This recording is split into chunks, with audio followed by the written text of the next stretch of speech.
भोजन ऊंचा, उसमें बड़े बड़े महात्माओं की भी जो दिव्य महात्मा हैं और देवताओं की भी स्थलियां हैं। भगवान वशिष्ठ जी का वहीं आश्रम था। बड़े ही पवित्र पक्षी, मृग और सब ऋतुएं एक साथ उस आश्रम की शोभा बढ़ाती थी। यहां वर्षा ऋतु तो यहां ग्रीष्म ऋतु तो यहां शिशिर ऋतु, ऐसा उस वशिष्ठ जी महामहिम ज्ञानी महापुरुष 6 ऋतुएं आश्रम में शोभा बढ़ा रही थी। इतना विशालकाय आश्रम के अलग अलग ऋतुओं की शोभा अलग अलग उपवन में थी। किसी बगीचे में वर्षा ऋतु की शोभा हो रही, किसी में बसंत ऋतु की, ऐसे स्वादिष्ट फल मूल जल की पूर्ण सुविधा। और वशिष्ठ जी हर समय तपस्या परायण भगवदानंद में मगन रहते। वशिष्ठ जी के आश्रम में एक सुरभि रहती थी, उससे एक सुंदर गौ का प्रादुर्भाव हुआ जिसे नंदिनी गाय, चमत्कार पूर्ण नंदिनी जी थी। जो चाहो जो सोचो जैसी परिस्थिति वैसे ही वो प्रकट कर दे, समस्त देव कामनाओं को भी पूर्ण करने के सामर्थ्य रखने वाली नंदिनी जी। बस वशिष्ठ जी अपने देव पूजन के कार्य में, जो भगवत पूजन के कार्य में दुग्ध आता उतना ही लेते। आश्रम में नंदिनी जी विराजमान थी। वो 8 वसु वहां से जब निकले तो आकर्षण हुआ, उनकी एक स्त्री भी साथ थी वसुओं की, गाय को दी, इतनी सुंदर तेजस्वी गाय। तब पूछा अपने पति से वसु कि ये गाय, तो उनका ये दिव्य गाय है, जिसके पास होगी उसके शरीर में कभी बुढ़ापा नहीं आएगा, कोई रोग नहीं आ सकता केवल इसके रहने से, और जो कामनाएं करे वो सब पूर्ण हो जाती हैं। और कहीं इसका दुग्ध पान कर ले फिर क्या कहना, हर समय वो जवान रहेगा, स्वस्थ रहेगा, बिना खाए पिए स्वस्थ रहेगा। नंदिनी के दुग्ध का प्रभाव, बड़ी महिमा का वर्णन किया। तो उसमें देव नामक जो वसु थे वो गाय को देख करके बहुत प्रसन्न हुए, अपनी पत्नी से कहने लगे कि इस गाय के दर्शन मात्र से अशुभों का नाश होता है, परम मंगल होता है, और ये दिव्य गौ है, ये वरुण नंदन वशिष्ठ जी की सेवा में रहती है। इसका जो दूध पी ले तो 10,000 वर्ष तक वो यौवन अवस्था में स्वस्थ होकर के कभी कोई जुकाम बुखार कुछ नहीं, हर समय जवान रहेगा। ऐसी महिमा गा रहे थे। तो जो देवनाम वसु की पत्नी थी उन्होंने कहा अपने लोगों को तो आवश्यकता नहीं, क्योंकि वसु है वो स्वयं दिव्य है। मनुष्य लोक में मेरी एक मित्र राजकुमारी है, ये गाय अपहरण करते हैं और वहां पहुंचा देते हैं, और वो स्वस्थ रहेगी, यौवन अवस्था में रहेगी, मेरी मित्र है, ये मैं चाहती हूं। उनका नहीं नहीं, आप ये सोच कैसे लिए, महात्मा वशिष्ठ की गाय है, ऐसा सोचना भी पाप है। उनका देखो मुझे और कुछ नहीं चाहिए, यदि आप हमें चाहते हैं ना तो आप हमारी ये बात पूरी करें। जो अष्टवसु थे, देववसु के साथ उनकी पत्नी ने जब ऐसा हठ किया तो उन्होंने अपने और 7 जनों से, तो उस समय भगवान की इच्छा से ही ऐसे महापुरुष हैं ये वसुजन जो देवताओं के भी द्वारा वंदनीय हुई, उनके मन में बात आ गई और उन्होंने देववसु की पत्नी का प्रिय करने के लिए गाय का अपहरण कर लिया, नंदिनी जी का। गौ का अपहरण करके वो जा रहे थे कि महर्षि वशिष्ठ जी संध्या करके अपने आश्रम में आए, तो देखा नंदिनी नहीं। तो उन्होंने कहा कौन ऐसा हो सकता है, किसका इतना त्रिभुवन में साहस हो सकता है कि हमारी आज्ञा के बिना हमारे आश्रम में प्रवेश करके नंदिनी को ले जाए। वशिष्ठ जी ने आसपास खोज की, पर जब नहीं मिले तो उन्होंने ध्यानस्थ होकर देखा, तो अरे ये वसु लोग ऐसा कार्य कर सकते हैं। वो तो तत्काल आवेश में आ गए और वहीं प्रकट हो गए जहां वसु गाय लिए जा रहे थे। उन्होंने कहा, तुम्हें शोभा देता है, तुम देवताओं से भी वंदनीय श्रेष्ठ हो, हमारी नित्य दिनचर्या में देव पूजन में आने वाली गाय को तुम चुरा कर ले जा रहे हो, तुम्हें पता नहीं तुम क्या अपराध कर रहे हो? तो घबरा गए वसुजन।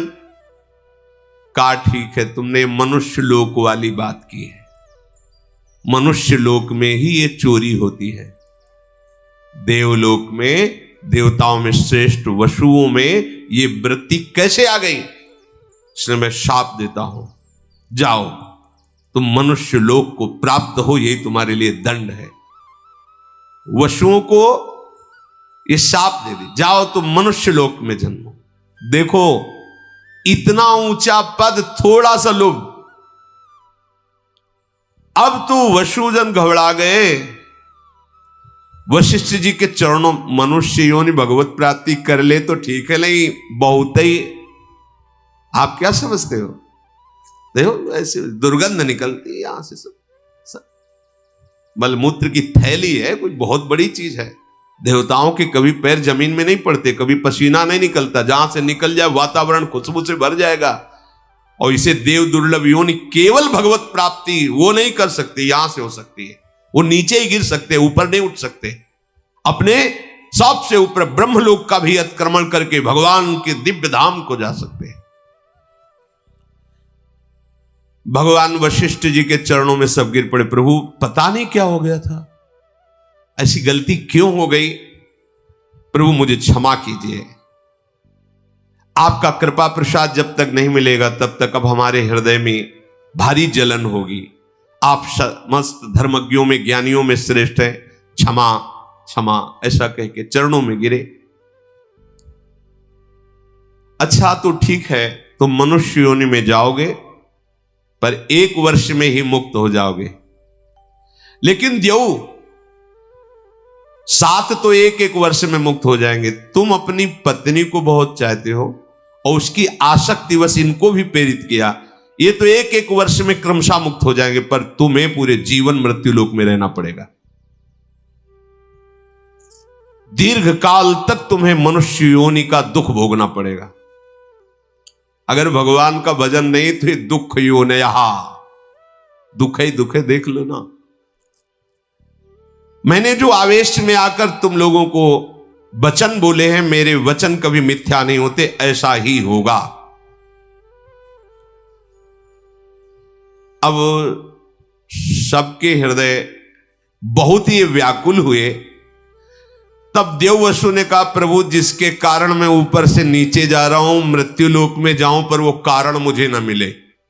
समझ गए होंगे, जिसके कारण अर्थात अब मेरा कभी जीवन में मृत्यु लोक में जाने पर ब्याह ना हो, मुझे संयोग प्राप्त ना हो। हाँ, ये तथास्तु, ऐसा है। अब विचार किया कि मेरी मां कौन बन सकता है? वसुओं को गर्भ में धारण कर सके ऐसी कौन साधारण स्त्री थोड़ी हो सकती। मेरा पिता कौन बन सकता है? तब विचार किया कि अगर मेरी मां बनने की सामर्थ्य है तो भगवती गंगा जी में है। तो अष्टवसुओं ने गंगा जी का स्तवन किया, ध्यान किया। गंगा जी प्रकट हुई। उन्होंने कहा, मां हमें भगवान वशिष्ठ का शाप प्राप्त हुआ है कि जाओ तुम मृत्यु लोक में मनुष्य योनि को प्राप्त हो। कोई भी मनुष्य लोक की स्त्री इतनी सामर्थ्य नहीं रखती कि मुझ वसुओं को अपने गर्भ में रख सके।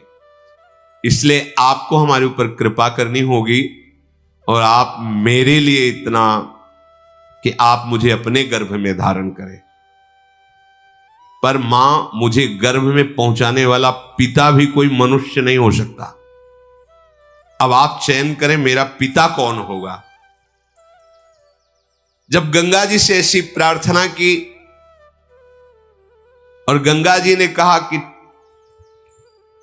तुम 8 को मैं गर्भ में धारण करूंगी और वशिष्ठ जी की आज्ञा के अनुसार एक को 7 को मुक्त कर दूंगी 1 वर्ष में, पर 1 को रखूंगी। तुम्हारे पिता का चयन मैं करूंगी और तुम्हें संबोधन भी कर दूंगी। गंगा जी मुख्यतया ब्रह्मलोक में ही विराजमान। ब्रह्मा के कमंडल में जो भगवान वामन का चरणोदक, उन्हीं से एक महाभिष नाम के प्रसिद्ध राजा इक्ष्वाकु वंश में हुए थे। उन्होंने 1000 अश्वमेध, 100 अश्वमेध करने वाला यज्ञ, वो इंद्र पद का अधिकारी होता है। 1000 अश्वमेध, 100 राजसूय यज्ञ करके महान पुण्यों को प्राप्त किया था।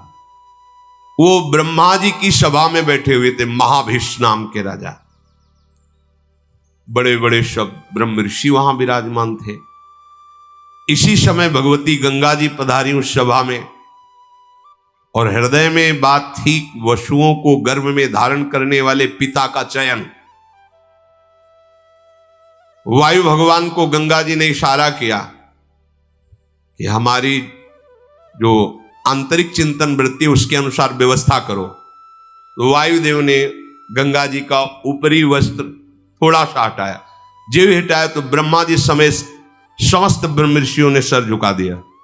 लेकिन महाभिष देख ही रहे थे। गंगा जी अपार सौंदर्य, गौरांग वदन। ब्रह्मा जी ने दृष्टि डाली, समस्त देवता ब्रह्म ऋषि सब सर झुकाए हुए हैं, लेकिन महाभिष गंगा जी को देख रहे हैं और गंगा जी महाभिष को देख रहे हैं।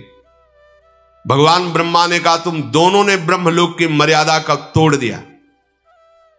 ऐसा कैसे हो सकता है कि देवी गंगा पधार रही और तुम सर ऊंचा करके देख रहे हो?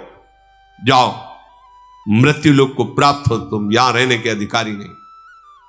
और गंगा जी से कहा कि तुम्हारी दृष्टि इन पर क्यों गई, इसलिए तुम भी मृत्यु लोक में जाओ और इनका वरण करो। वो खोज ही रही थी कि इन वसुओं का पिता बनने का कौर, तो ब्रह्मलोक में विराजमान महान तपोनिधि पुण्यात्मा महाभिष। जब ब्रह्मा जी ने गंगा जी को और महाभिष को ऐसे वचन कहे जिनको शास्त्रीय भाषा में शाप कहा जाता है, राजा महाभिष बड़े ही तपस्वी तेजस्वी थे। इनके पिता हुए प्रतीप, और ये पुत्र रूप में उनसे जन्मे जिनका नाम महाराज शांतनु पड़ा। ये बचपन से इतने सिद्ध महापुरुष थे कि जैसे कोई बूढ़ा जा रहा छू ले, वो तत्काल लकड़ी फेंक दिया, जवान हो गया। महान गंगा जी के पति बनेंगे। गंगा जी जिनको भगवान महादेव जी माथे पे धारण किए हुए हैं। महानदी गंगा महाभिषेक को जब देखा ब्रह्मलोक से गिर रहे, बीच में रोककर कहा, निराश मत होइए, जहां आप विराजमान थे उससे ऊंचे पहुंचाने का यह विधान बना है। तुम्हें भगवत प्राप्ति होगी। तुम्हारे पुत्र रूप में कोई और नहीं आ रहे, स्वयं वसु आ रहे हैं, अष्ट वसु। भावना से पर तुम मृत्युलोक में जाते ही हमारी ये बात भूल जाओगे। तुम धैर्य पूर्वक जाओ, निराश मत हो। ये जो कुछ हुआ है सब मेरे विधान से हुआ है, क्योंकि अष्ट वसु ने गंगा जी से प्रार्थना की थी।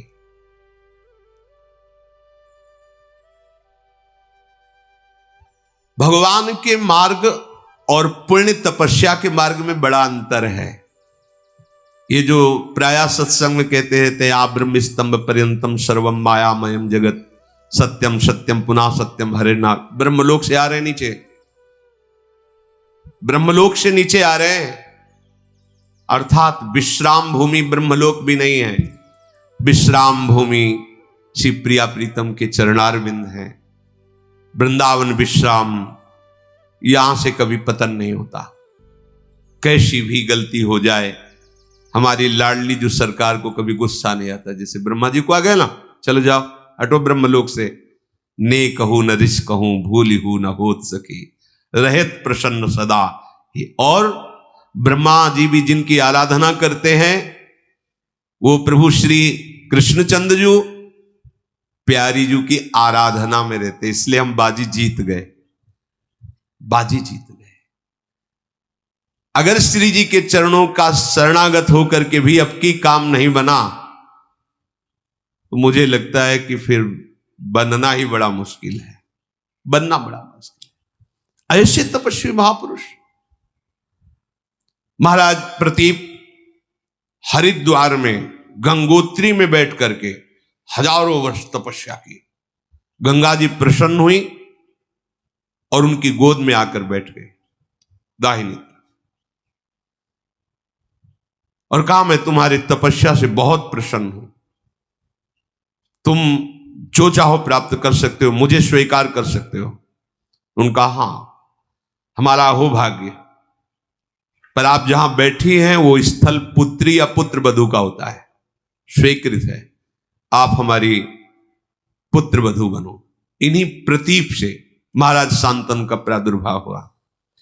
तो उनका, मैं तुम्हारी पुत्र वधू तो बनूंगी, पर अपने पुत्र को संबोधन करके पहले से ही बता देना, कभी हमसे ये प्रश्न ना करे कि तुम कौन हो, कभी हमारी क्रिया पर प्रश्न ना करे कि तुम क्या कर रहे हो, तुम्हारा उद्देश्य क्या है। अगर वो कभी भी हमसे प्रश्न कर देंगे, कभी भी हमारी क्रिया पर टोक देंगे, उसी समय मैं चली जाऊंगी और जाते जाते भी उनका महामंगल करूंगी। आपका जब पुत्र हो और वो चेतनायुक्त, तब ये बात उसको बता देना, मैं अचानक आकर के मिलूंगी। भगवती गंगा जी ऐसा कहकर के प्रतीप की गोद से अंतर ध्यान हो गई। बहुत काल तक प्रतीप की कोई संतान नहीं हुई। फिर यही महाभिष राजा उनके गर्भ में पत्नी के आए। जन्म होते ही पूरे नगर में एक आनंद था, सबका हृदय शांत था, इसलिए ब्रह्म ऋषियों ने इनका नाम शांतनु रखा। बचपन से ही भगवती शोभा से संपन्न, तेजस्वी, स्वाभाविक इनकी गति थी कि इनको गंगा जी की धारा बड़ी प्रिय थी। आकर्षण होता है, भगवती आकर्षण होता है। वो सदैव धारा के किनारे ही घूमते रहते थे। जब इनकी यौवन अवस्था में वृत्ति हुई, शरीर हुआ, तो अचानक से पीछे से नूपुरों की ध्वनि सुनाई दी। मुड़ करके देखा, इतना तेज, इतनी सुंदरता, देखने से मूर्तिमान पवित्रता, गंगा जी मूर्तिमान पवित्रता। महाराज शांतनु तो जैसे कोई खिंचा हुआ वशीकरण से चलावे, ऐसे समीप आए। पिता की बात याद आई कि पिता ने कहा था, कभी तुम्हें कोई एक सुंदरी मिलेगी, तुम्हें ये प्रश्न नहीं करना कि तुम कौन हो, और तुम्हें ये कभी नहीं कि तुम ये क्या कर रहे हो।